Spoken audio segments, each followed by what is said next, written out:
Praise the Lord. எனக்கு அருமையான சகோதர சகோதரிகளே, அனைவருக்கும் இயேசு கிறிஸ்துவின் நாமத்தில் அன்பான வாழ்த்துக்கள். இந்த நாளும் கொரிந்தியருக்கு எழுதின 1 நிருபம் 2வது அதிகாரம் 9ஆம் வசனம் இப்படியாக சொல்லுகிறது. எழுதி இருக்கிறபடி, தேவன் தம்மிடத்தில் அன்பு கூறுகிறவர்களுக்கு ஆயத்தம் பண்ணினவைகளை கண் காணவும் இல்லை, காது கேட்கவும் இல்லை, அவைகள் மனுஷனுடைய இருதயத்தில் தோன்றவும் இல்லை என்று வேதவசனம் சொல்லுகிறது. எனக்கு அருமையான சகோதர சகோதரிகளே, நாம் ஒருவேளை நம்முடைய வாழ்க்கையில வரக்கூடியதான கவலைகளை நினைத்து, கஷ்டங்களை நினைத்து, நமக்கு மட்டும் ஏன், எனக்கு மட்டும் ஏன் இவ்வளவு கஷ்டங்கள், எனக்கு மட்டும் ஏன் இவ்வளவு பாடுகள் என்று நீங்கள் ஒருவேளை நீங்கள் புலம்பிக் கொண்டிருக்கலாம், மனம் உடைந்து போகலாம்.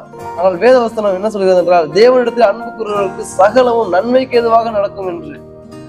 அவைகள் நம்முடைய கண்களுக்கு அது காணவும் இல்லை, நம்முடைய காதுகளினால் கேட்கவும் இல்லை, அது நம்முடைய இதயத்தில் தோன்றவும் இல்லை. ஆனால் நிச்சயமாகவே வேதவசனம் இப்படியாக சொல்கிறது, தேவனிடத்தில் நீங்கள் அன்பு கூறும்போது உங்களுடைய வாழ்க்கையில் எது நடந்தாலும் சகலமும் நன்மைக்கு ஏதுவாகவே நடக்கும். கர்த்தராகிய இயேசு கிறிஸ்து உங்களை ஆசீர்வதிப்பாராக. ஆமென்.